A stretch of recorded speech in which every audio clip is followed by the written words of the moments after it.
Hola, este es un nuevo encuentro de la Cámara de Comercio Peruano-Chilena. En breve nos estamos enlazando de forma remota con el equipo para conectarnos en los próximos minutos. Bienvenidos.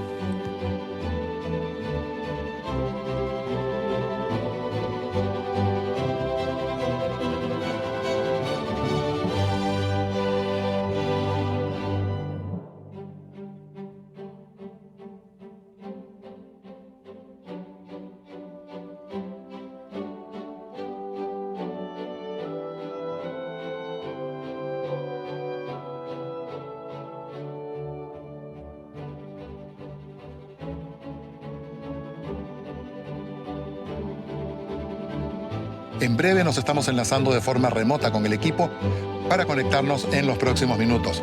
Bienvenidos.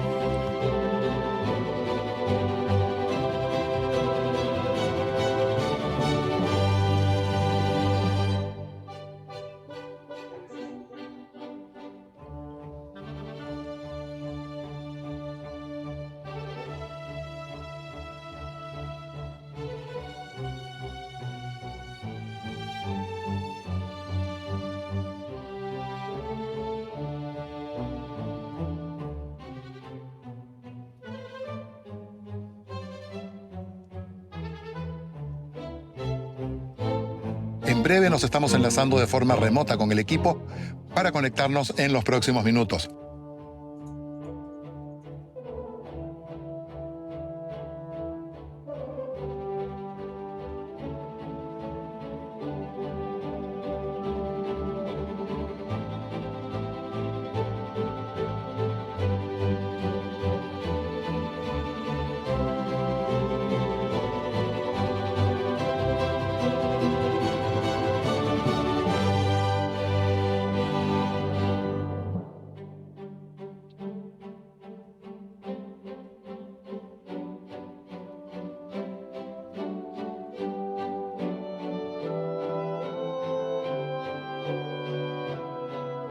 En breve nos estamos enlazando de forma remota con el equipo para conectarnos en los próximos minutos. Bienvenidos.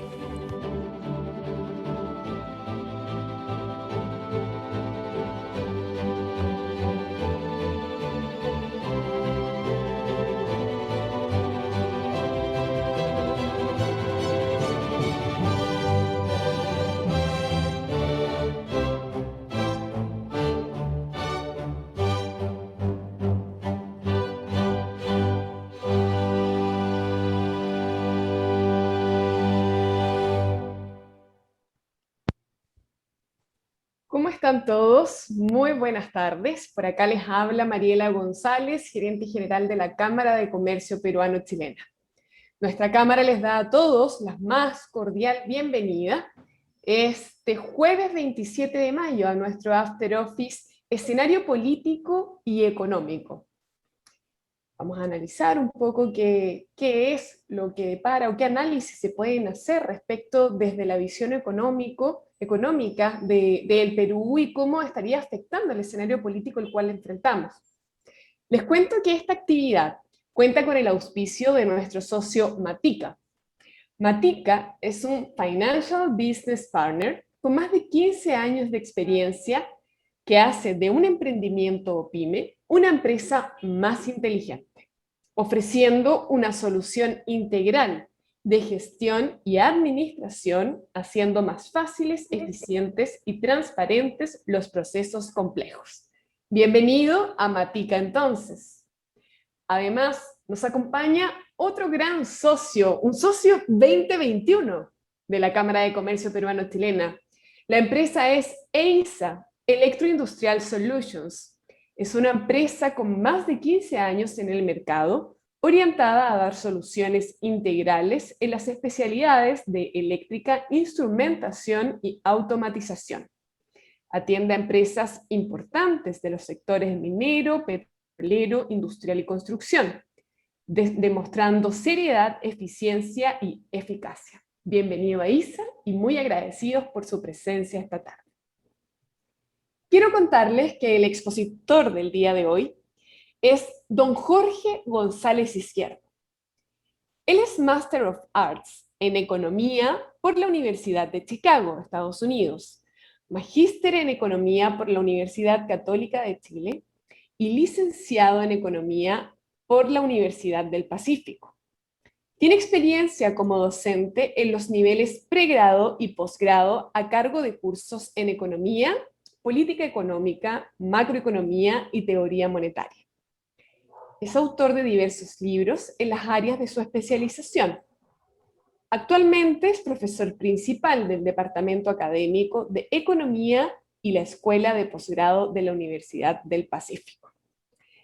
Ya que tenemos el contexto claro, sabemos quién va a ser nuestro excelente expositor de esta tarde, quiero darle la palabra al presidente de la Cámara, don Juan Carlos Fischer, quien va a saludarlos en esta oportunidad. Juan Carlos. Muchísimas gracias, Mariela. Muy buenas tardes tengan todos ustedes. Para mí es un honor volver a estar con ustedes. Esta es ya la segunda vez en la semana, lo cual me parece estupendo. Da mucho que decir y que agradecer a todos nuestros asociados que nos acompañan y que nunca nos hayan dejado de acompañar. Hoy día, bueno, ya lo dijo Mariela, tenemos un invitado, un tremendo invitado, ya caserito de nuestra plataforma. Jorge, hemos contado con él en varias oportunidades. Esperemos poder hacerlo en forma presencial en breve. La situación en la cual nos encontramos a una semana casi ya de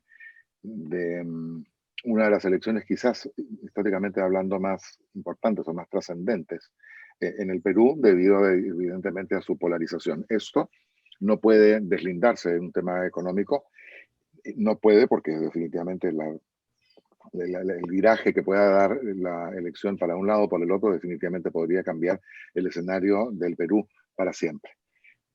Así de drástico el tema. No me voy a extender en ese tema. Para eso hemos querido contar con una persona cuyos conocimientos, bueno, han sido ya más que establecidos por Mariela. No todo el mundo conoce a Jorge González Izquierdo, pero lo principal en el caso de él es la sobriedad de su opinión,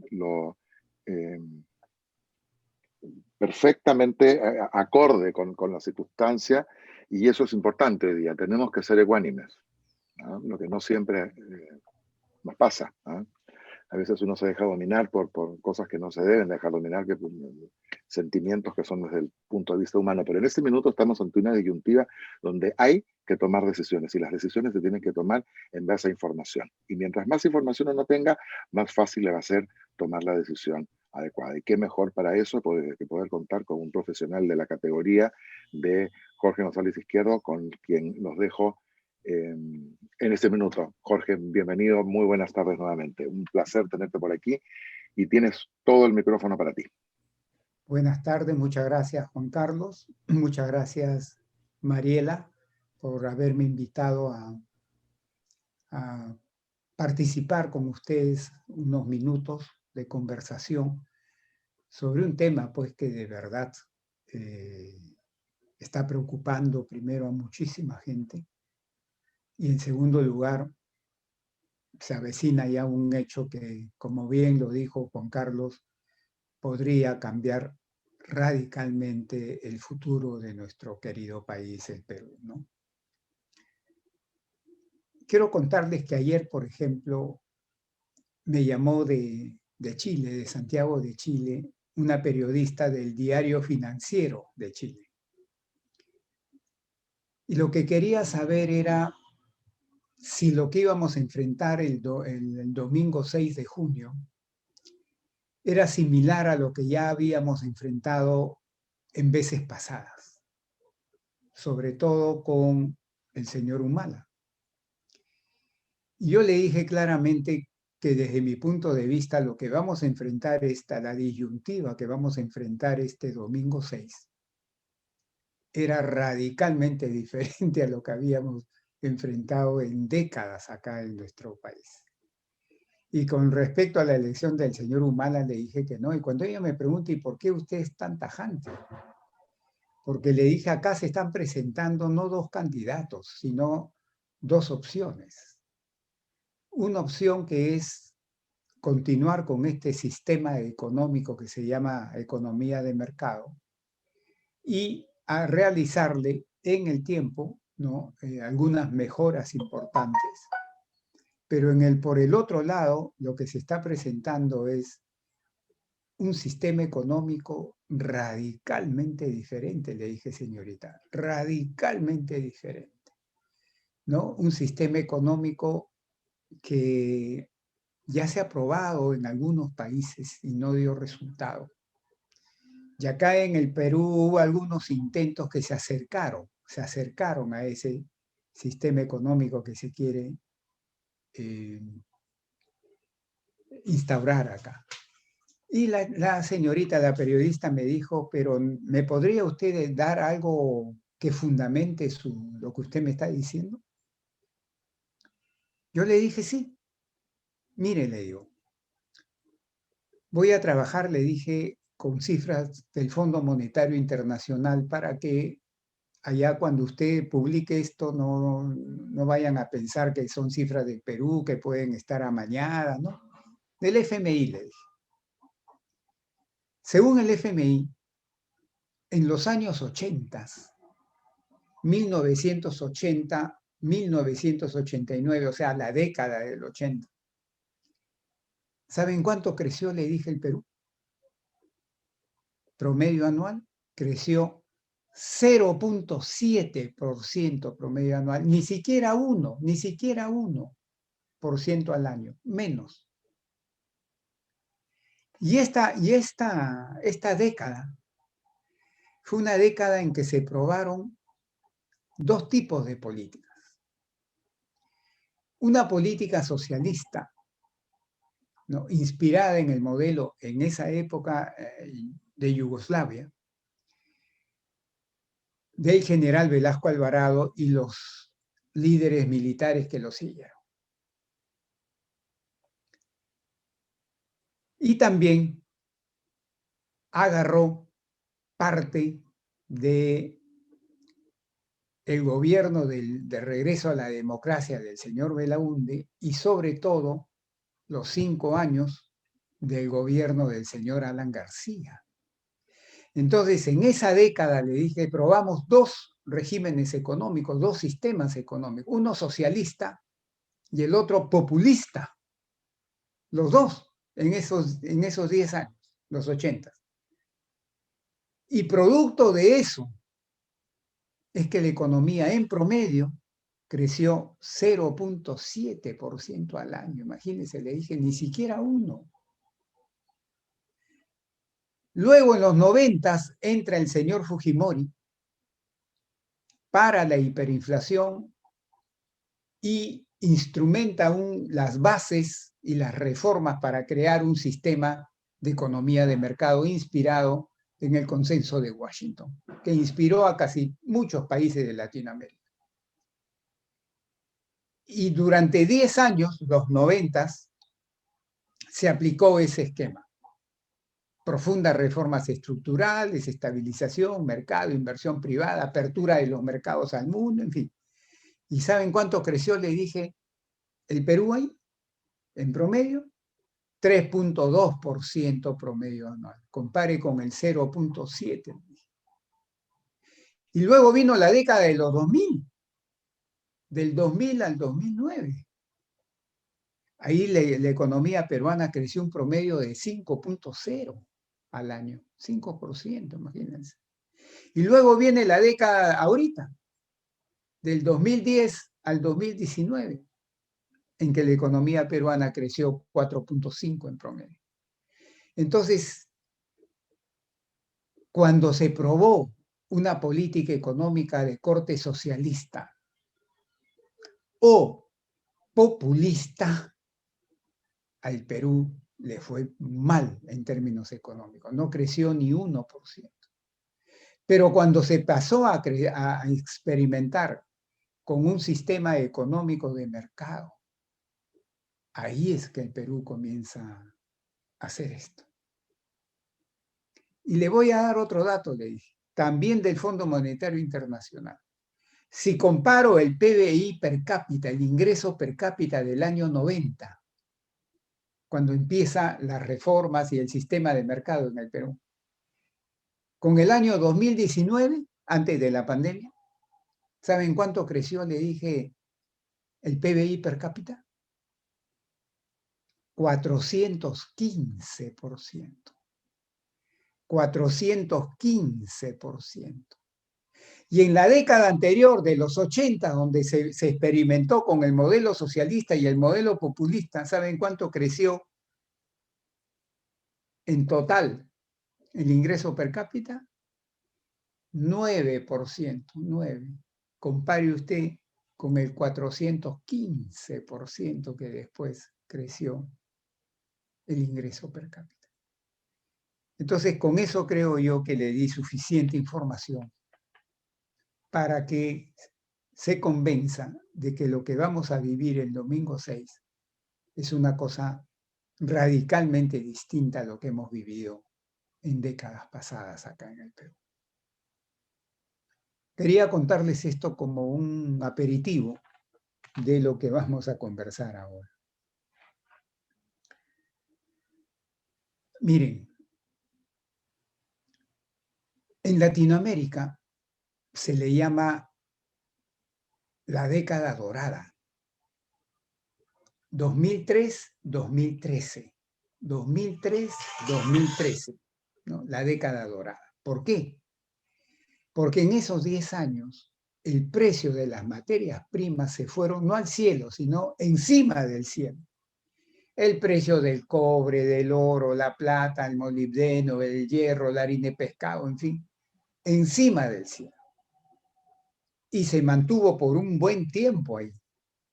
Fue sostenido ese aumento muy importante de estos precios. Y obviamente los países como Perú, Chile, etcétera, que exportamos básicamente materias primas, ¿no? En lo principal, nos beneficiamos de lo que en economía se llama un viento de cola, como en el avión. Un viento de cola que te empuja, te empuja, te empuja, te empuja. También en economía se dice hoy día, el año pasado, por ejemplo, fue un viento de cabina que en vez de empujarte te retrocede, pero el viento de cola te empuja. Eso tuvimos del 2003 al 2013, no solo Perú, lo tuvimos todos los países de Latinoamérica que exportábamos considerablemente materias primas. Pero el 2014, ¿qué pasó? Que esos precios comenzaron a bajar, pero no se derrumbaron, sino bajaron a los niveles normales. Pero obviamente las economías que estaban acostumbradas a vender a esos precios se encontraron con precios bastante menores. Eso fue el año 2014-2019. ¿Y por qué digo esto? Porque así nos agarró la pandemia. Y en ese periodo, 2014-2019, esos 5 años, el Perú creció escasamente 3.0% al año, en promedio, ¿no? Y en ese contexto nos chapa la pandemia. Esa es una de las razones, no la única, pero una de las razones por las que el año 2020 la economía peruana cae menos 11.1, una caída de las más altas, no solo en Latinoamérica, sino en el contexto mundial, una de las más altas. Una una razón que provocó eso, repito, no es la única, fue que ya nos agarró de bilones. La economía peruana estaba de bilona cuando nos cae la pandemia. El último año, 2019, ¿saben cuánto creció la economía peruana ese año? 2.1%. 2. Y ahí nos cae la pandemia. Eso provocó que la economía pues se empeorara, ¿no? Ya salió la pobreza, oficialmente ya. ¿Saben cuánto aumentó la pobreza el año 2020? 10 puntos porcentuales. 10. Subió de 20% a fines del 2019 a 30% a fines del 2020. 10 puntos porcentuales en un año. ¿Y saben cuánto subió la extrema pobreza o indigencia? Subió de 3% a fines del 2019 a 5.1% a fines del 2020. Obviamente que es un impresionante deterioro de bienestar de la sociedad peruana. 3.3 millones de peruanos que no eran pobres en 2019 se volvieron pobres en 2020. Y 650.000 peruanos que no eran indigentes en 2019 pasaron a la condición de indigencia en 2020, según ya las últimas cifras oficiales. Entonces, la pandemia, pues, nos golpeó durísimo. El PBI cayó menos 11.1 en 2020. ¿Saben cuánto cayó el empleo? El empleo, como el INEI lo llama, adecuadamente productivo. Porque ese es el que hay que mirar. No hay que mirar el subempleo, no, eso no. Hay que mirar el adecuadamente productivo. ¿Saben cuánto cayó a nivel nacional urbano? Sin tomar en cuenta lo rural. 2,5 millones de puestos de trabajo. Entonces, se derrumbó la producción, se derrumbó el empleo y los ingresos provenientes del trabajo para los trabajadores bajó en términos reales alrededor de menos 19%. O sea, la situación económica fue muy dura, el golpe fue muy duro. ¿Y eso qué cosa provocó en lo social? Provocó 4 cosas en lo social. Primero, un aumento de la pobreza, que ya las cifras oficiales lo han certificado. Segundo, un aumento de la informalidad. No hay cifras oficiales todavía sobre eso.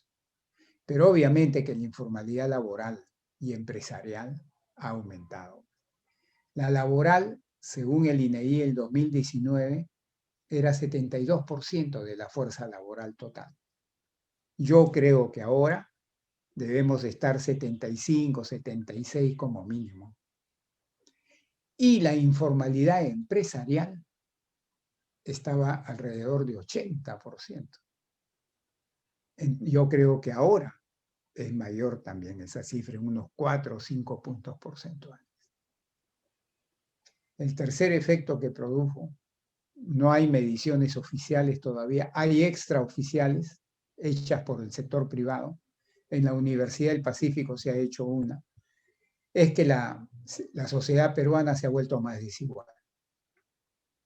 La desigualdad en la distribución del ingreso, de la riqueza y sobre todo de las oportunidades ha empeorado.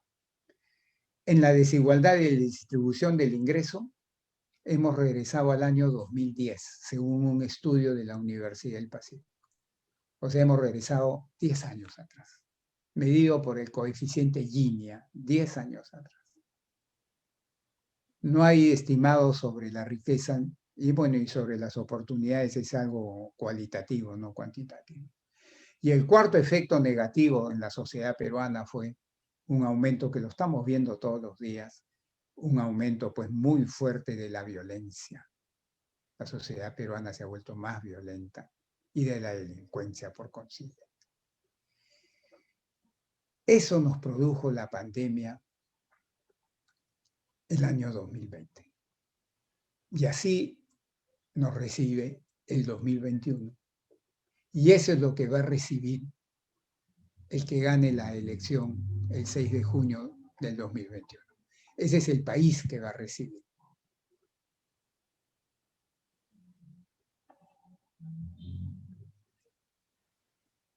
¿Cómo veo yo este año?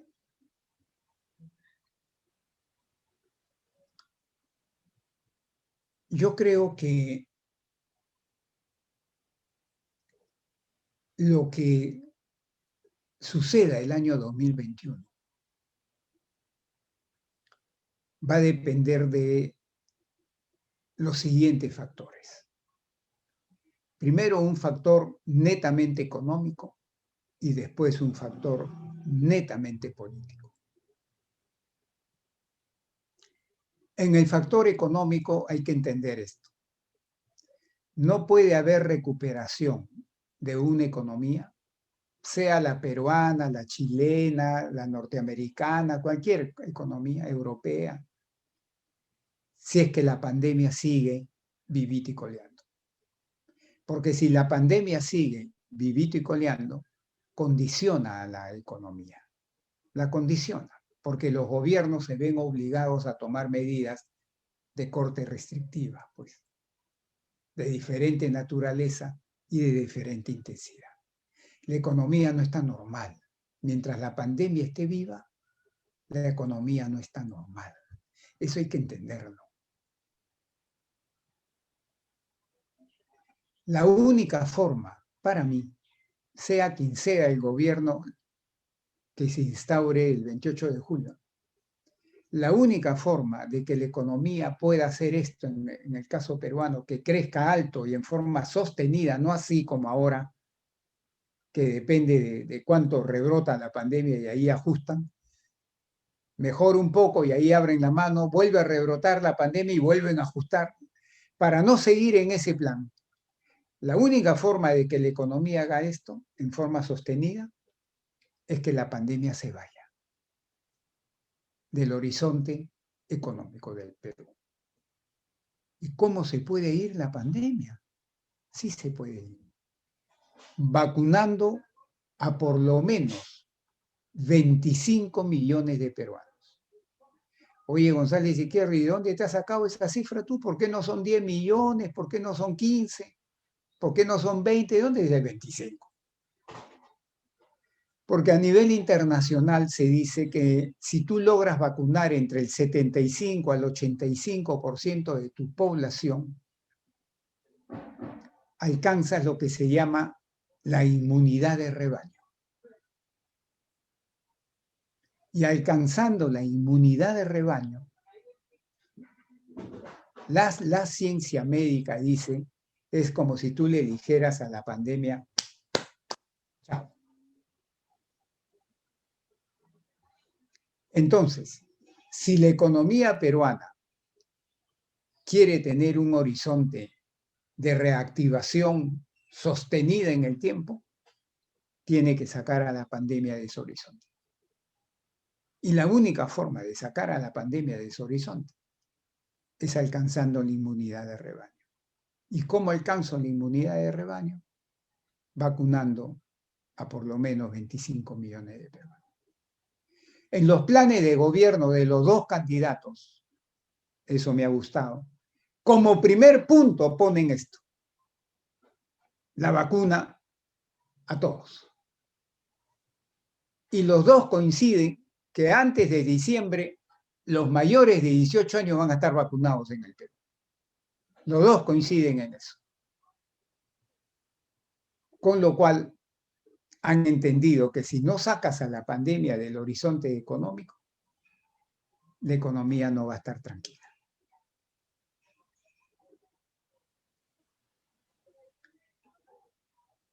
Pero no basta con sacar a la pandemia. Tienes que estimular a la economía.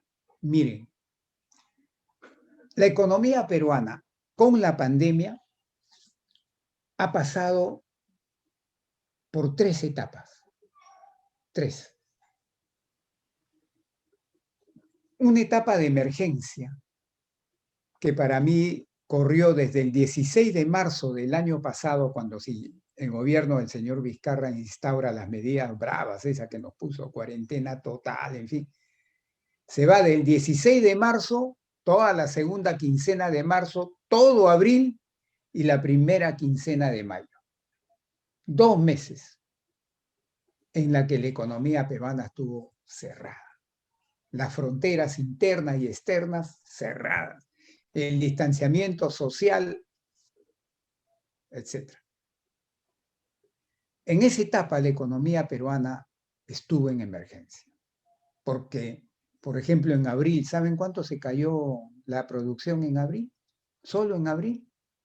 Menos 40%. ¿Saben lo que es eso? Que en un mes caiga menos 40%. ¿Saben lo que es eso? Estuvo en emergencia. Y es como una persona que llega a un hospital y lo meten por emergencia, lo reciben los médicos emergencistas. Pues. En este caso, ¿quiénes recibieron a la economía peruana? 2 médicos emergencistas. ¿Cómo que 2? Sí, 2 médicos. ¿Quiénes? El Ministerio de Economía y Finanzas, con la política fiscal, y el Banco Central de Reserva, con la política monetaria financiera. Y en la Superintendencia de Banca y Seguro detrás del BCR. Los 2 atendieron al paciente que se llamó economía peruana en emergencia. Y como cuando un ser humano llega a emergencia, los emergencistas quieren mantenerle sus funciones básicas, es decir, que no se muera. Eso es lo que se trata de mantener ahí. Algo similar ocurre con una economía en ese periodo. Lo que tú buscas es que las empresas no quiebren masivamente, sobre todo la micro, pequeña y mediana empresa. Tú buscas que los ingresos de las familias no se caigan a cero, sobre todo de los trabajadores independientes, informales, esos que generan su ingreso día a día.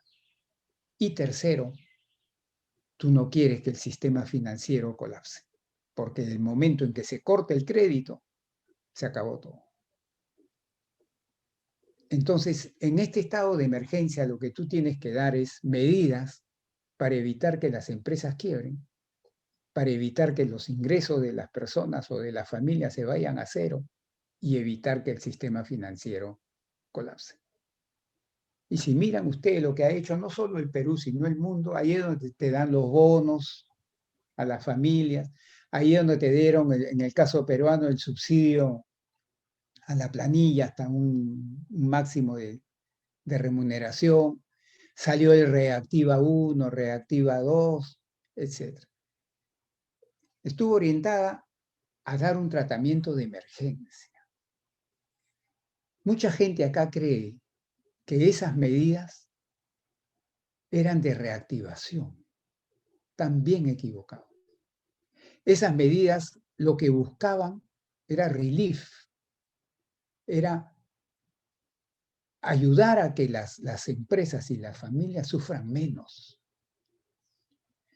Porque en un momento en que una persona está en emergencia, a ningún médico se le va a ocurrir darle vitaminas, pues.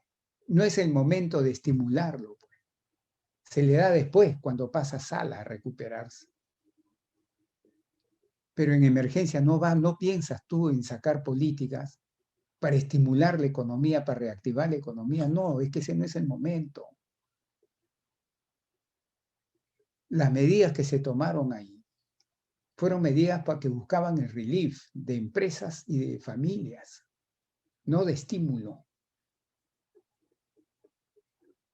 Y ahora que nos ha agarrado la segunda ola, también las medidas que se tienen que dar y se están dando este relief, no es de estímulo. Se volvió a dar un bono universal. Le han dado más plata a COFIDE para que saque el programa de PYME especial para el turismo. Eso no es estímulo. Es para evitar que quiebren. Porque otra vez, como apareció la segunda ola, la economía otra vez entró en emergencia. Y las medidas que se tienen que tomar por el lado fiscal y monetario es para eso, para producir alivio al sufrimiento. Y esto va a tener que seguir así, hasta que saquemos a la pandemia del horizonte. Y alguien puede decir, oye, pero ¿cuánto va a tomar vacunar a 25 millones de peruanos? Según el señor Sagasti, cuando él se vaya va a dejar a 5 millones de peruanos vacunados. Ojalá que sea así. Pero faltan 20 millones. Entonces, entre agosto y diciembre, quien gane va a tener que vacunar a 20 millones de peruanos. Ojalá que lo consiga. ¿Por qué yo enfatizo tanto esto? Como primer paso que hay que dar. Porque miren lo que ha pasado en su país, en ustedes en Chile. Y miren lo que ha pasado también en países como Francia, París, la capital. En Chile, según la información con la que yo cuento, ya la vacunación se acerca al 50% de la población. Y en Francia está también por ahí un poco más. Sin embargo, Santiago ha estado últimamente confinado otra vez. París ha estado con una cuarentena dura otra vez. Y ahora Buenos Aires y en general Argentina ha vuelto a cerrar sus fronteras. Entonces uno se pregunta, oye, pero si están vacunando, ¿cómo puede ser posible? La respuesta es que no se ha alcanzado la inmunidad de rebaño todavía. Entonces, que a ti te vacunen 30, 35, 40%, 45%, eso no te evita que mañana haya un rebrote otra vez de la pandemia y te obliguen a tomar medidas duras y la economía se vuelve a resentir. Por eso es que, desde el punto de vista médico, los que saben, y a los que yo escucho mucho, dicen esto. Si tú no quieres que te pase lo que le ha pasado a París o lo que le ha pasado a Santiago y ahora le está pasando a toda Argentina, especialmente a Buenos Aires, debes complementar la vacuna con otra cosa. Si esta otra cosa no existe, entonces es bien probable que con la vacuna ocurra lo que está pasando en estos casos. ¿Y cuál es la otra cosa? La siguiente. Dice que tienes que acompañar a la vacuna con un sistema de detección primaria. ¿Qué significa eso? Primero, aumentar sustancialmente el número de muestras que haces, de exámenes que haces diario. Acá en el Perú estamos haciendo entre 15.000, 20.000 al día. Ese es insuficiente, claramente. Te tienes que ir hacia 80, 90.000 o más diarios para que puedas detectar oportunamente quién está infectado. Segundo paso, una vez que lo detectas, le tienes que hacer el seguimiento. Y no es necesario que ponga gente a seguirlo. Hay toda una tecnología que puede ser por Bluetooth y existe ya, con el cual haces el seguimiento. Y una vez que identificas quiénes más de esa persona inicial infectada, quiénes más están infectados, a ellos nomás les haces cuarentena y pasas de hacer una cuarentena macro, que es dañina, a una cuarentena micro, a familias nomás. Si no montas ese sistema que acompaña a las vacunas, entonces vas a tener estos casos en que la gente dice, pero ¿cómo? Si estamos vacunando un buen porcentaje de la población, ¿por qué otra vez rebrota la pandemia? Es por esto, porque no hay forma de detectarlos. Y la gente con la vacuna se descuida, tira abajo las precauciones y ahí vienen los problemas. Y si no los detectas, ahí aparece otra vez la pandemia y rebrota. Por eso es que yo insisto que cuando uno habla de reactivar la economía, lo primero que tienes que hacer es sacar a la pandemia del horizonte. Y eso se logra solo alcanzando la inmunidad de rebaño. Lo segundo, lo que yo recomiendo, independientemente si es la señora Keiko o es el señor Castillo, tienes que hacer un shock de inversión pública. Un shock de inversión pública. Pero en infraestructura, ya no tanto en gasto corriente, en infraestructura. Y uno a veces habla de infraestructura y se queda ahí gaseoso. ¿Qué es gastar en infraestructura hoy día? Hoy. Yo creo que 6 cosas son prioritarias en el gasto en infraestructura. Primero, y en ese orden, salud. Tienes que gastar en crear, porque no la tenemos insuficiente, la infraestructura a nivel nacional de salud. En los 3 niveles, ¿ah? Promoción, prevención y reparación de la salud. Segundo, educación. Y en infraestructura no solo está en construir colegios, no solo eso. Está en formar capital humano para los profesores. Mejorar las instituciones, sobre todo al Ministerio de Educación y en el caso anterior al Ministerio de Salud. Tercero, saneamiento ambiental, agua y desagüe. ¿Y saben por qué lo pongo tercero? Porque quiero citar también unas cifras del INEI. A mí me gusta siempre trabajar con cifras oficiales. ¿Saben lo que ha dicho el INEI? ¿Saben lo que ha dicho? Que hoy, bueno, no lo tomen tan certero hoy día jueves, pues no, hoy quiere decir 2020, 2021. Hoy, 3 millones de peruanos no tienen acceso a agua potable por una red pública.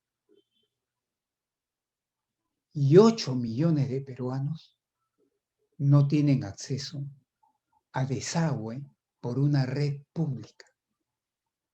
Y si tú sumas 8 más 3, en términos potenciales, llegas a 11 millones de peruanos, casi el 40% de la población.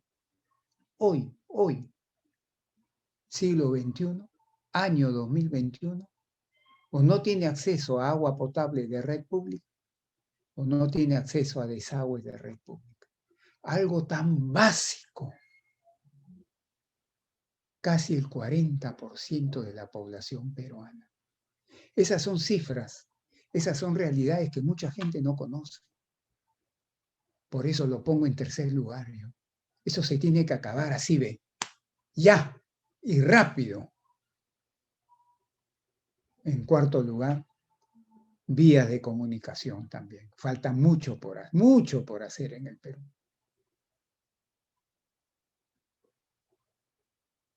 En quinto lugar, tienes que invertir en digitalización.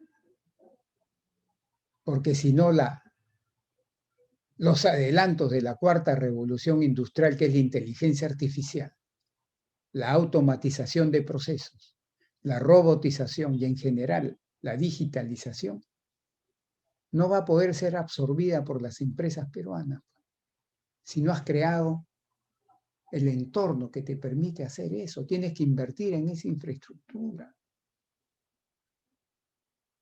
Y finalmente tienes que invertir en energía, porque sin energía una economía no tiene futuro. Entonces, el segundo componente, cuando me preguntan a mí de González Siqueiro, ¿qué hay que hacer acá para reactivar la economía? El segundo componente es un shock de inversión pública. Y el tercer componente económico es un shock de inversión privada. Pero acá hay que promover a la inversión privada. En la anterior depende del Estado. Y ahí va a tener que pedir ayuda al sector privado. Porque en infraestructura la tarea es tan grande que el Estado solo no lo puede hacer, obviamente. Va a tener que pedir ayuda, colaboración al sector privado. Pero en este tercer componente es pura promoción para que el sector privado se sienta deseoso de invertir. Y no solo en minería, no solo, sino en puertos, en construcción, en manufactura, en el campo.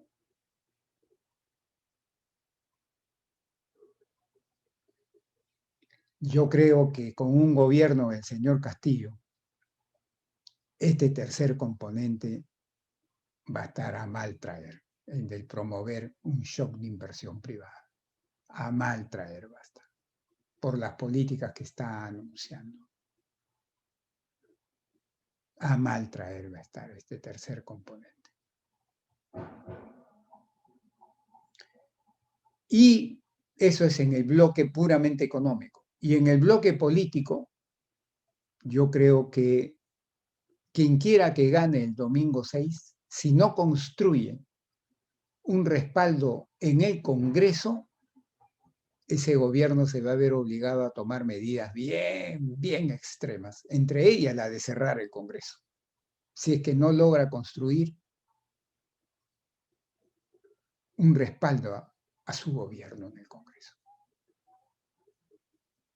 Si no lo logra construir, ese gobierno va a tener que tomar medidas bien drásticas, entre ellas cerrar el Congreso nuevamente. Y por otro lado, en el caso que gane la señora Keiko, yo creo que ella cometería un error si cree que el 50% más uno que podría sacar y la haga ganar es votación de ella.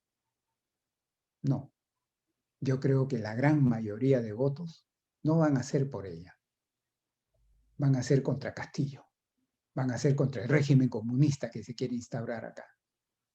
Va a ser protesta, no por ella. Y eso lo tiene que entender a la hora que forme su gabinete. No puede formar solo de su partido, porque le va a ir mal. Y también tiene que construir un respaldo en el Congreso.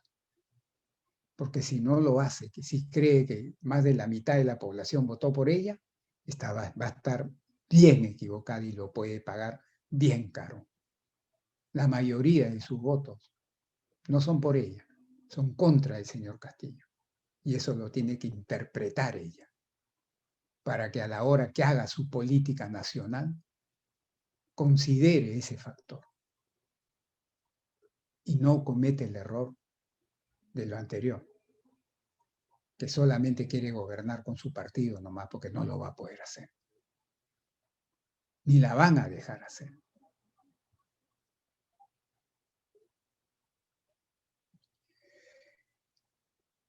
En resumen,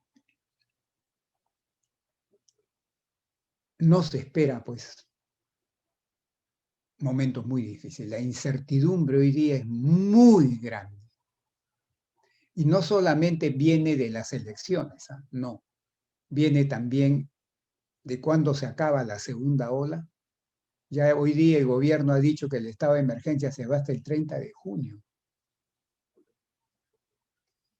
¿Cuándo se acaba la segunda ola?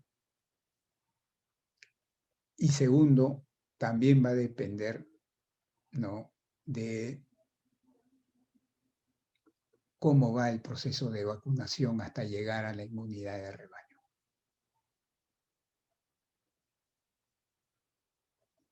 De ahí, de esas dos fuentes, sale mucha incertidumbre porque no sabemos. Y a eso se suma la incertidumbre política. Con esos tres tipos de incertidumbre, la incertidumbre total es tan fuerte que está paralizando, creo yo, a una variable muy importante que es la inversión privada. Ayer y hoy, 2 días seguidos, el Times ha sacado sendos artículos demostrando con estadísticas que la inversión privada en el mundo está así, ¿ve?, aprovechando que las economías se han reabierto ya casi al 100% y las economías están libres y la inversión privada está saltando fuertemente. Acá, según estadística del Banco Central de Reserva, le voy a dar lo último que ha dicho sobre la inversión privada del BCR. ¿Saben lo que ha dicho? Primer trimestre de este año, enero, febrero, marzo de este año. Primer trimestre. La inversión privada creció, no comparando con el 2020, porque para mí no. Yo que estoy de director en varias empresas, cuando los gerentes generales me dicen, vamos, las ventas de tal mes comparado con el mismo mes del año 2020, yo levanto la mano y le digo, no me compare con el 2020. Compáreme con el 2019 por lo menos, pero no con el 2020. O con su presupuesto que ha hecho para el 2021. Compáreme ahí.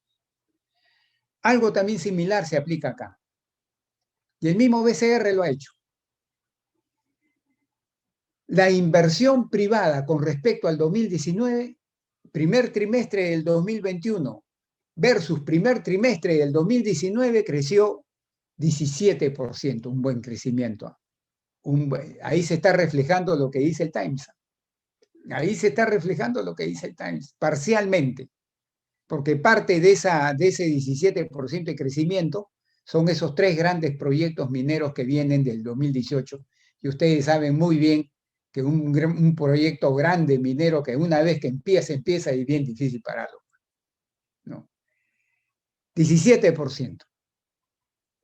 Pero, ¿saben cuánto creció el PBI comparado al primer trimestre del 2019? 0.1. O sea, no creció. No creció. Por eso es que yo públicamente sostengo cuando sale el ministro de Economía y dice, ya estamos listos, ya estamos regresando al nivel prepandemia, yo le digo, no es cierto. No es cierto. No es cierto. Hasta marzo, primer trimestre, la economía todavía no se ha recuperado. No está creciendo. Cifras oficiales son estas, no de González Izquierdo.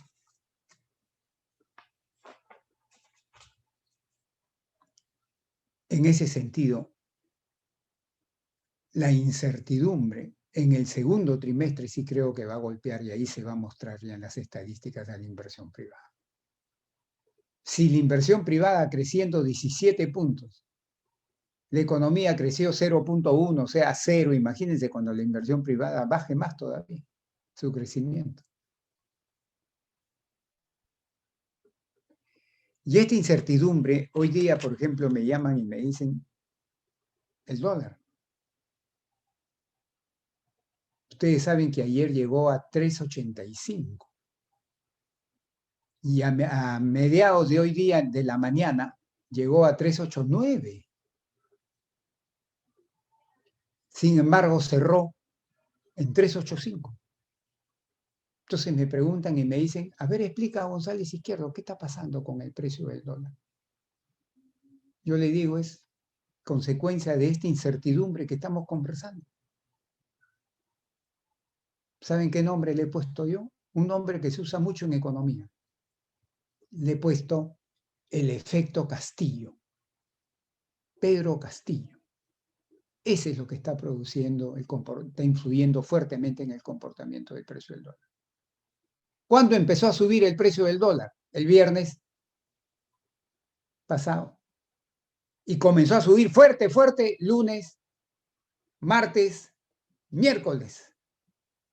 3.85 llegó el miércoles. Y jueves se mantuvo en 3.85. ¿Y por qué? ¿Por qué digo efecto Castillo? Porque a partir de fines de la semana pasada empezaron a salir las encuestas, que han sido tres serias, ¿no? Porque hay chicas que no, mayormente yo no le hago caso. 3 encuestas serias en que te dicen casi unánimemente que la brecha entre el señor Castillo y la señora Fujimori ha vuelto a crecer. Según Ipsos, está en 5 puntos. Según Datum, está en 5 puntos. Según CPI, está en 4 puntos. Y según la del Instituto de Estudios Peruanos, que es zurdona, que es izquierdista, está en 10 puntos la diferencia. Cuando se conoció eso, el dólar, por eso lo llamo efecto Castillo. Porque antes que se conocieran esas encuestas, el dólar subía, caía, en 3.70 y tanto, 3.71, 3.72. Ahí es donde he hecho esto. Oye, González Izquierdo, ¿y por qué hoy día dejó de subir? ¿Saben por qué dejó de subir hoy día? Porque hoy día el Banco Central vendió billete 230 millones de dólares hoy día. Y yo le voy a dar el tamaño del mercado cambiario en el Perú. Lo que se mueve en un día, en el mercado cambiario peruano, oscila entre 400 a 600 millones de dólares en un día.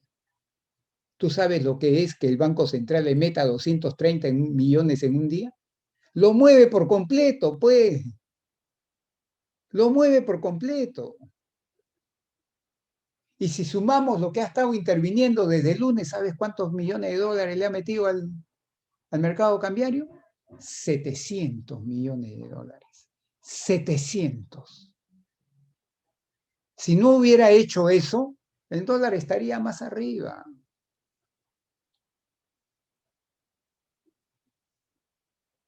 Y además de eso, el Banco Central interviene con swaps cambiarios y ahora último ha desarrollado un nuevo mecanismo, repos cambiarios. Y cuando ya no puede con los swaps y los repos, ahí es donde mete plata, ahí es donde mete los billetes. Y para que haya metido 700 millones y hoy día 230, es que la presión al alza es bien fuerte. Y ese efecto Castillo, señores. Imagínense si gana el 6 de junio. Imagínense lo que le va a pasar al dólar. Si gana. Y si gana la señora Keiko, el dólar va a bajar, va a bajar, va a bajar. Ténganlo por seguro que va a bajar. De esos niveles tan altos.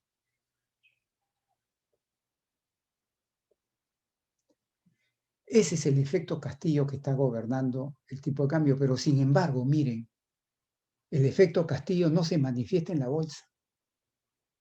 Ni tampoco se manifiesta en el riesgo país. Hasta el día de hoy, hasta el día de ayer, que es lo que vi. Hasta el día de ayer, miércoles. La bolsa ha estado subiendo, bajando de acuerdo a lo que le pasa a la bolsa, sobre todo a Wall Street. Y el riesgo país se mueve como se mueve el indicador latinoamericano. Hasta ahora el efecto Castillo no se ha manifestado ni en la bolsa ni en el riesgo país. Sí se manifiesta fuertemente en el dólar. Y uno diría, oye, son los peruanos los que están comprando el dólar, entonces los que te están haciendo subir. No, yo no creo que sea el ciudadano de a pie. Oye, entonces, ¿quiénes son? Yo le voy a explicar. Más del 50% de los que han comprado los bonos del Ministerio de Economía y Finanzas, que se llaman bonos soberanos, más del 50% son extranjeros, no son peruanos. Ahí están metidas las AFP por el lado peruano, pero extranjeros han venido a comprar eso. Y para mí, ya es una percepción, producto del análisis que he hecho, es que principalmente ellos son los que se están regresando, se están yendo. Entonces, ¿qué hacen? Venden sus bonos peruanos, los bonos soberanos que están en soles, hacen que el precio de esos bonos baje y como consecuencia de eso el rendimiento de esos bonos sube. Lunes, martes y miércoles, ahora todavía no me ha llegado el dato del jueves, eso me llega como a las 8 o 9 de la noche, los rendimientos de los bonos de largo plazo del MEF, los bonos soberanos, lunes, martes, miércoles. Ese síntoma de que están deshaciéndose de esos bonos, como le dan soles y no se quieren llevar soles, lo cambian a dólares, ahí presionan el precio del dólar hacia arriba y esos dólares se van.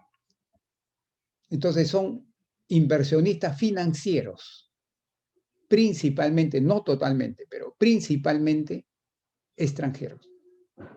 Y donde sí va a comenzar ya a presionar en algo el ciudadano de a pie, es con los retiros que está haciendo de la CTS y ahora que se viene el retiro de las AFPs. Porque van a tener billete. Y si se asustan o ven que gana Castillo o está inminente de que gane, van a presionar al dólar. Ya el ciudadano de a pie, que hasta ahora no es importante él en el comportamiento del precio del dólar. Pero con la plata de la CTS y la plata de las AFP juntas, ahí estás hablando de 10.000, 15.000 millones de soles. ¿eh? Claro, no todo se va a ir a eso, por supuesto, ¿no? Pero una fracción se puede ir a eso. Te podría presionar un poco más el precio del dólar hacia arriba. Esto les he puesto como ejemplo del efecto Castillo. es producido por la incertidumbre que estamos viviendo. Entonces, resumiendo ya para acabar, lo que muchos peruanos queríamos, que el bicentenario, los 200 años de nuestro país nos recibiera así, económicamente, políticamente, socialmente, no nos va a recibir así. Nos va a recibir en una crisis económica, en una crisis social bastante pronunciada. Y, dependiendo del resultado del 6 de junio, en una crisis institucional y del estado de gobernanza, bien difícil también. Así nos va a recibir, lamentablemente, el bicentenario a nosotros los peruanos. Juan Carlos, doy por terminada la discusión y quedo a disposición de las preguntas que pueda responder yo. Por supuesto, no hay duda que vas a poder responder todas, Jorge. No he visto las preguntas que se han hecho, pero imagino que más de uno va a querer que le des la fórmula de qué hacer de aquí al próximo domingo, si saco mi plata, si no la saco. Y me imagino que piensan que puedes tener una varita mágica. Te agradezco mucho tu visión, es evidentemente clarísima. Pocas veces hemos tenido, el tiempo que tenemos aquí haciendo estas conferencias, más de 60 minutos consecutivos que se me han, por lo menos a mí, yo no sé si al resto de ustedes, amigos, se les ha ido igual. O sea, esto ha sido casi como un suspiro y me he quedado absoluta y completamente con gusto a poco. Jorge, las cifras que tú has dado evidentemente son cosas imbatibles. Y yo creo que más que economista uno tendría que ser un ontólogo o un sociólogo para determinar cómo es posible que teniendo delante de uno 75-80% de informalidad empresarial, más de 3 millones de puestos de trabajo que se han perdido por motivos de la pandemia, ¿cómo es posible que hoy día haya un porcentaje tan importante de la gente que piense que podría tener una alternativa distinta a la continuidad del modelo económico que se tiene hoy día? Porque yo realmente, a mí me cuesta trabajo creer en eso. En Chile ha pasado hace muy poco tiempo con las elecciones de esta Asamblea Constituyente, ha pasado algo muy similar. Pero eso que ha sucedido en Chile ha sido producto de la irresponsabilidad de cerca del 60% de gente que no fue a votar, puro y simple. Entonces, es realmente descorazonador ver esta situación. Por otro lado, has hablado de la infraestructura, de lo que se tiene que hacer y que si en el caso que salga la señora Fujimori, lo que tendría que hacer en gastos de infraestructura, que eso es evidente, cosas que además que se pueden empezar a hacer el día siguiente que salga elegida. El tema de la educación sí es un tema a mediano y a largo plazo, ¿no? Si es cosa que ver que del otro candidato nada más él es un elemento simbólico o representativo de la educación, Dios nos libre, ¿no? ¿Qué hacer, Jorge? Yo me imagino que podría estar interpretando lo que muchas personas, como repito, no he visto aún las preguntas, pero porque las está viendo Mariela y el equipo, pero ¿qué hacer? ¿Qué hacer? Por ejemplo, a mí se me ocurre que, bueno, el Banco Central de Reserva de hoy día, por ejemplo, yo no lo sabía, pero eso ¿hasta cuándo lo puede hacer? ¿Tiene libertad de poder hacerlo? ¿Cuál es el tope? O sea, hasta que se acaben las reservas. O sea, él puede seguir metiendo plata al sistema para evitar que el dólar suba a destajo. Mira, por ejemplo. No puede. No puede ni debe, pero te doy el dato. El Banco Central de Reserva hoy día tiene espaldas anchas. Ya. Las reservas internacionales netas oscilan dependiendo de los días. Ahora que se está gastando, pues bajan, ¿no? Pero normalmente está alrededor de 80.000 millones de dólares las reservas internacionales netas. 80.000 millones. Y de esas 80.000, lo que es del Banco Central, que se llama posición de cambio, es 60.000. Claro, te aguanta para un tiempo, pero no te puedes dar el lujo de gastártelas pues, en tratar de estabilizar el tipo de cambio. Eso sería una estupidez, disculpen la expresión, una estupidez mayúscula. Una estupidez mayúscula sería, ¿no? Pero el problema que tenemos ahí, Jorge, evidentemente es que, y aquí tenemos que ponernos a la realidad, dependiendo de la posición que gane, hay una que no creo que tenga ningún problema en abrir las arcas y decir, aquí tenemos un montón de plata y empezar a regalar como si fueran Papá Noel para un tema populista. El señor Castillo, si gana, se va a encontrar con esos 80.000 millones de dólares y sobre todo con los 60.000, que es la posición de cambio del BCR. Va a tener plata. Va a tener plata. Y también, ¿sabes qué? El fisco, a pesar de todos los gastos, todavía tiene su guardadito, ¿eh? Todavía tiene su guardadito el Estado. No el gobierno, sino el Estado peruano tiene su guardadito todavía. O sea, el señor Castillo no va a entrar a encontrarse con arcas vacías en lo fiscal, ni con arcas vacías en lo monetario. No va. Va a tener recursos. Y el buen señor que no sabe la diferencia entre utilidad y ganancia, entonces imaginemos a dónde puede ir a dar ese dinero. Dios nos coja confesados. Esperemos que el pueblo peruano, todos tengamos hoy el criterio de poder hacer las cosas bien, independientemente si nos gusta o no. Es que aquí ya yo creo que ya no ha llegado el punto en el cual tenemos que pensar en temas de ideología, sino tenemos que pensar simplemente en el riesgo enorme que tiene el país. Mariela, vamos a abrir, quiero que me pasen las preguntas para ir viéndolas, porque si no me voy a empezar a despachar en temas políticos y eso no es políticamente correcto. Ah, ya, ¿quieres que te las pase por interno? Las tengo No, aquí. ¿Las leo? Confío plenamente en tu criterio. Sí, aquí, bueno, hemos tenido ya varias preguntas, Jorge, que han ido ingresando poco a poco ya al finalizar su presentación. Dice, ¿cuál es el real peligro de fuga de capitales en caso de un gobierno de izquierda? ¿Cómo se avisora? No, mira, si el señor Castillo gana, mi impresión, ¿no? Puedo estar equivocado, es que se va a producir una salida bastante acentuada de capitales. Primero van a salir los capitales de corto plazo, obviamente, ¿no? Obviamente son los primeros, porque esos capitales presionas una tecla o agarras un teléfono, ¿no? Con la globalización hoy día y liquidas el tema, en minutos liquidas el tema, saca tu plata. Y luego, con el tiempo, porque eso no puede ser inmediato, con el tiempo habría una desinversión real, ¿no? O sea, primero va a ser una salida de capitales de tipo financiero. Y con el tiempo va a ser una desinversión real, ¿no? Yo lo veo así. Pero contestando la pregunta que seguro me están implícitamente haciendo es, ¿el Banco Central podría gastarse esas reservas que tú, González, has dicho que tiene bastantes? Sí, no se debe de gastar. Lo puede hacer, pero no debe hacerlo, porque las reservas están para otros fines, no para evitar que suba el tipo de cambio. ¿Sabes lo que los gobiernos normalmente reaccionan a eso? Como no quieren volarse las reservas, no quieren consumirlas ahí, ¿sabes lo que hacen? Lo típico, te suben la tasa de interés en soles para decirte, oye, no saques tu capital porque acá puedes ganar 50%, 60, 70, 80%, ¿eh? Pero al subirte la tasa de interés en soles para disminuir esa salida, te provocan una recesión pues bravaza. Y la economía peruana no está pues creciendo, como le acabo de demostrar, está en rojo. Entonces le subes la tasa de interés fuertemente y la hundes, pues, la hundes, pues, la hundes, pues.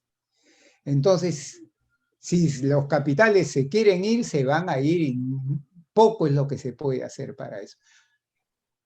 Excepto que tú digas, tipo Argentina, están prohibidos de salir y se acabó, ya está, pues bueno, ahí liquidaste el tema, ¿no? Ahí liquidaste.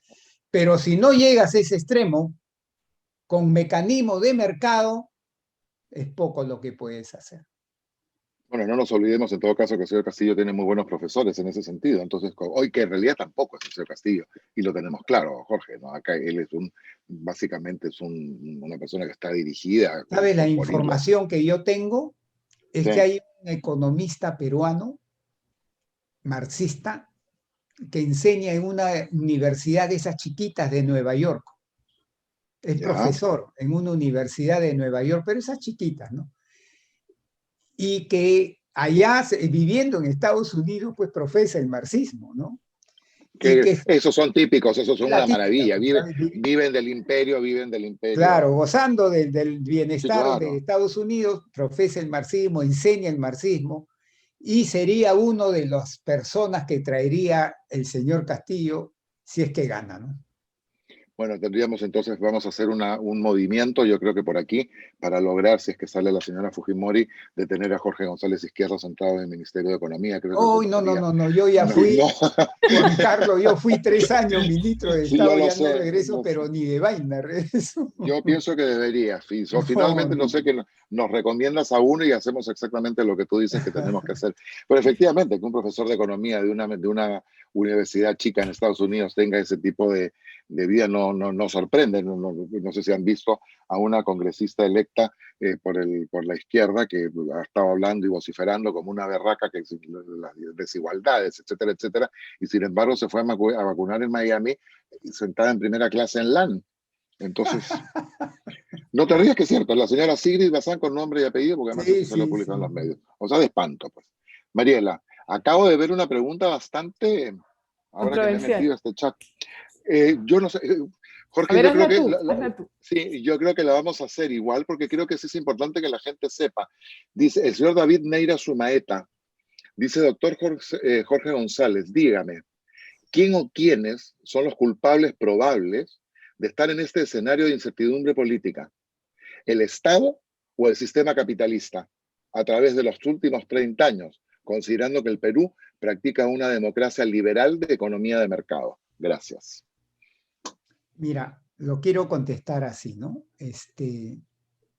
Son varios los factores, desde mi punto de vista, que explican eso. Primero, una falta de capital humano bastante acentuada en la sociedad peruana. Esta falta de capital humano hace posible que candidatos, personajes como el señor Castillo, el señor Forsyth, ya no quiero seguir dando nombres, haya sectores importantes que piensen que pueden gobernar un país tan complicado como el Perú. Es falta de capital humano, creo yo. Primer factor, entonces, insuficiente nivel de capital humano en la sociedad peruana. Y cuando me refiero a capital humano, me refiero básicamente, no únicamente, pero básicamente a educación, ¿no? A eso me refiero. Segundo, la corrupción. La corrupción está muy arraigada acá y ha desacreditado al Estado fuertemente, fuertemente. La corrupción ha hecho que la gente vea al Estado como algo no deseable, ¿no? Tercero, creo que también el sistema de economía de mercado que hemos tenido 30 años ha producido beneficios, qué duda cabe, pero también ha tenido grandes olvidos, como por ejemplo el que les acabo de decir de los 3 millones sin agua potable y los 8 millones sin desagüe. Eso no puede, eso no debe ser permitido en una economía de mercado después de 30 años. Ha tenido sus importantes olvidos, dejadeces, omisiones, que hay que remediar. Por eso yo soy de los que piensa que hay que introducir reformas importantes, mejoras importantes al actual sistema de economía de mercado. Y acá quiero contar una anécdota. John Maynard Keynes, en el siglo pasado, ustedes saben que Keynes fue un clásico de formación, pero se enfrentó a los clásicos. Agarró el modelo clásico y lo guardó en una gaveta, Keynes. Y una de sus conclusiones, no la única, por supuesto, una de sus conclusiones, ¿sabes cuál fue? Y hasta el día de hoy es esa conclusión válida. Dice, lo voy a poner en su jerga de esa época. Él dijo, un sistema capitalista sin intervención del Estado, su futuro es desempleo. En eso va a terminar. En otras palabras, en crisis. Cuando dijo eso, el año 34, 35, 36. En Rusia estaba la revolución rusa, el comunismo estaba pues en efervescencia. Y lo comenzaron a llamar a Keynes a Rusia, porque pensaron que habían encontrado un tremendo cerebro que les estaba dando la razón. Y Keynes se fue en una conferencia en Ginebra, toma la palabra y les contesta. Y les dice, mi teoría, mi modelo es para mejorar al capitalismo, no para sustituirlo ni destruir al capitalismo. Es para que funcione mejor. Y eso es lo que yo creo que acá gente como yo, cuando digo hay que hacer ajustes al sistema de mercado actual, no es para sustituirlo ni para destruirlo, es para que funcione mejor. Así debe ser interpretado. Entonces, respondiendo a esta pregunta, también creo que el sistema económico de mercado que tenemos también ha puesto su granito de arena para llegar a la situación en la que estamos ahora. Muchas gracias, Jorge. Sin duda tu respuesta ha sido más que elocuente. Yo me imagino que David Neira estará contento con la respuesta, porque creo que ha sido tremendamente seria y sobre todo sobria, sin ningún tipo de apasionamiento. ¿Cuál ha sido el efecto del capital financiero especulativo en el desequilibrio económico peruano? Comenta Jorge Luis Puerta. Jorge. Mira, qué interesante la pregunta, porque me da pie Sí, así pienso yo. A decir lo siguiente. Mira, muchos de los paradigmas que bajo el umbrella del consenso de Washington se crearon, y que instituciones como el Fondo Monetario Internacional, el Banco Mundial, lo tomaron como credo, hoy día ellos mismos, el Fondo, el Banco Mundial, sobre todo el FMI, dicen que ya no es así. Uno de ellos era este. Este era un paradigma que decía que debía existir una completa movilidad de capitales entre un país y el mundo. Entraban y salían sin ponerle ninguna restricción. Y que cuando venían capitales a un país, lo que traían era bonanza, porque esos capitales ayudaban a que aumente el consumo y a que aumente la inversión. Y haciendo aumentar el consumo vía crédito y la inversión vía inversión directa extranjera, hacían que la economía crezca más y la potencialidad de dar un mayor nivel de bienestar también crezca más. Ese paradigma, hoy día, ya nadie lo cree. No, hay gente extrema de derecha que sí lo cree, pero el Fondo Monetario, por ejemplo, ya no lo cree. Y al extremo de que ha sacado un Institutional View el año 2018, un documento con ese nombre, Institutional View, sobre los movimientos de capital. ¿Y sabe lo que dice el Fondo Monetario? Y esa es su política hasta el día de hoy. Que si bien es cierto, el ingreso de capitales te puede traer bonanza, vía estos dos canales, consumo e inversión, también te trae importantes riesgos que te pueden provocar inestabilidades muy serias en la economía. Y que dada estos importantes riesgos que puede producir, el fondo recomienda una serie de medidas que se llaman en teoría económica, en la ciencia hoy día reciben el nombre de macroprudential measures o policies, y a ella le agrega, ¿sabes qué le agrega el Fondo Monetario Internacional? Control de capitales. Control de capitales.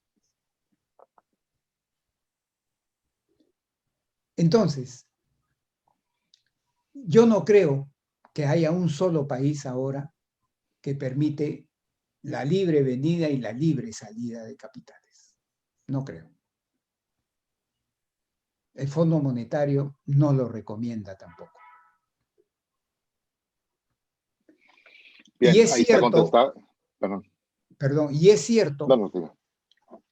que lo que se llama capital financiero de corto plazo, lo que la prensa llama capital golondrino, te provoca fuertes desestabilizaciones, inestabilidades macroeconómicas, ¿no? Claro que es cierto. Pero con este nuevo enfoque a nivel mundial que existe, se ha minorado, se ha reducido fuertemente esa posibilidad. No se ha eliminado, pero se ha reducido apreciablemente lo que se llama sudden stop, cuando se para el ingreso de capitales fuertemente o el flujo comienza en reversa a irse, ¿no? Ahora con las medidas macroprudential policies y con controles de capital que se podrían hacer, eso se ha reducido. No se ha eliminado ese riesgo, pero se ha reducido. Te has adelantado justamente, Jorge, una pregunta que Fernando Cepeda estaba haciendo muy relacionada con eso, motivo por el cual no la vamos a hacer, porque efectivamente era lo mismo. Yo estoy viendo, Gustavo Costa, que me adelanté a la tuya sin haberla leído, pero creo que ya fue contestada también con respecto al límite del BCR. ¿Cuál ha sido? El asunto de las AFP, eventualmente. Me parecería muy bien, lo que pasa es que no la vi. Yo no sé cuál es la dinámica, las que te entran a ti no las tengo yo, ¿no? ¿O sí? Sí, sí, Juan Carlos, solo que Ya. yo la fui anotando en un Word y al menos para mí es más fácil Perfecto. verla. Sí. Ya, perfecto. Lo de la AFP me parece importantísimo, dado lo que ha pasado en Chile y lo que ha pasado aquí también. Yo me imagino que se van a quedar como que un poquito, no sé, podadas, ¿no? La planteo enseguida. Mira, dice, una de las propuestas de Castillo es la eliminación de las AFP en el Perú. ¿En cuánto tiempo se podría materializar este hecho? ¿Los afiliados automáticamente perderían sus aportes? ¿Cuál sería el impacto en el sistema financiero?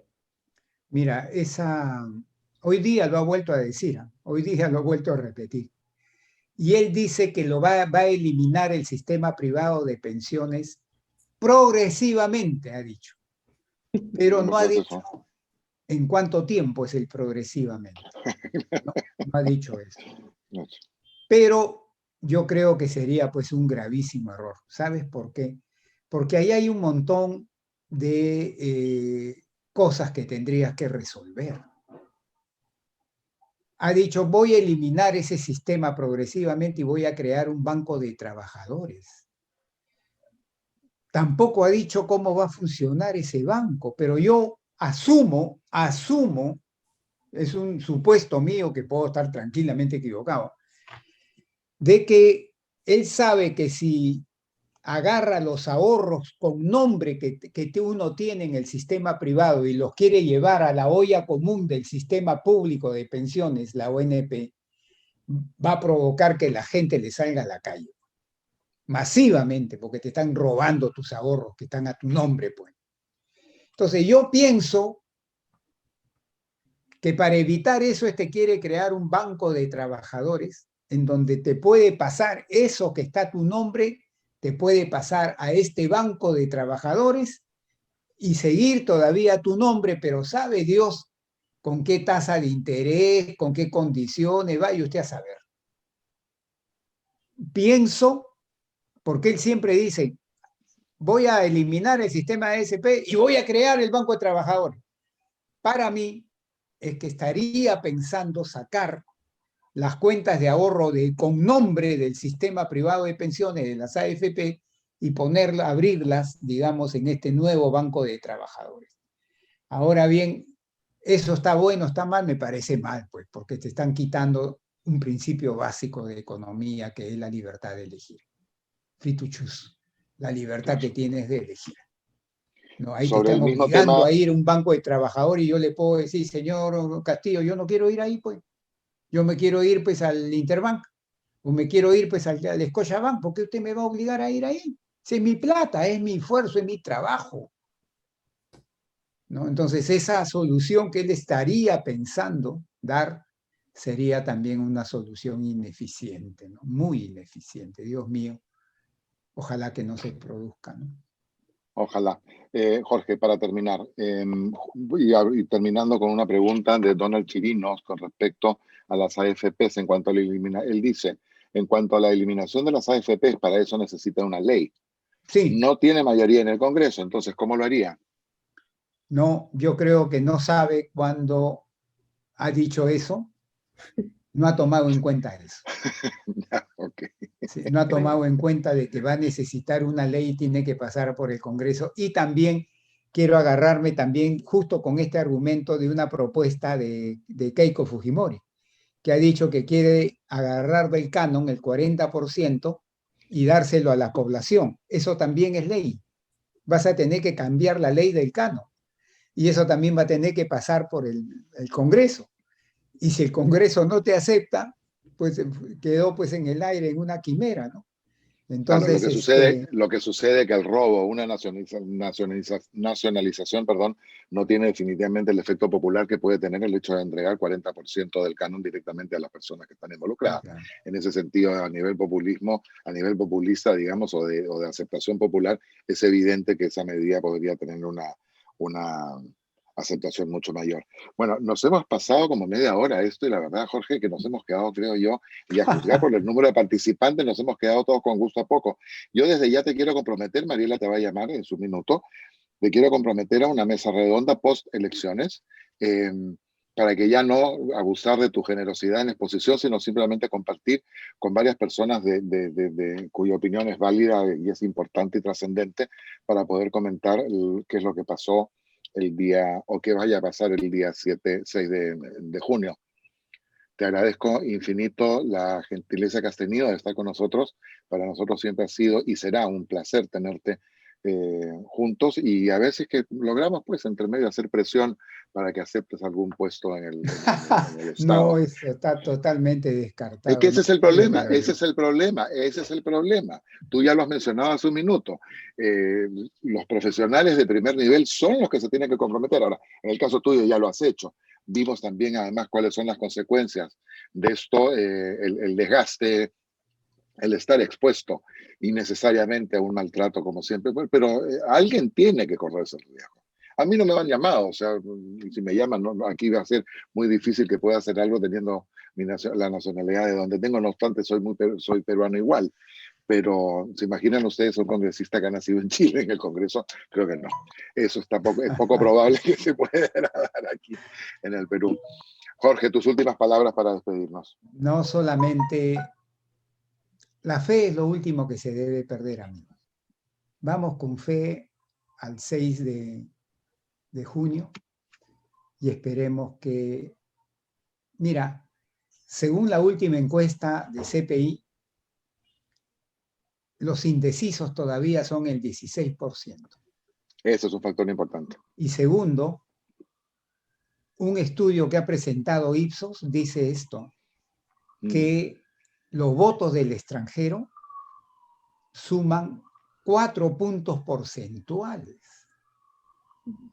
Entonces, si la elección en el Perú está nariz con nariz, los votos del extranjero son los que van a decidir quién gana.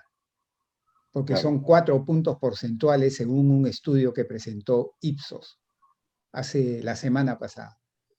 Y Pero yo no no nos podemos creo que en el olvidar extranjero, del odio visceral que tienen contra Keiko. Eso es también un factor que no yo no podemos sé, olvidar. porque allá la gente está viviendo pues en Estados Unidos, en países Sí, pues de claro. corte capitalista, no creo que van a Sí. querer votar por un comunista, pero tú sabes, Sí, uno uno nunca nunca sabe. sabe ser humano. Pues.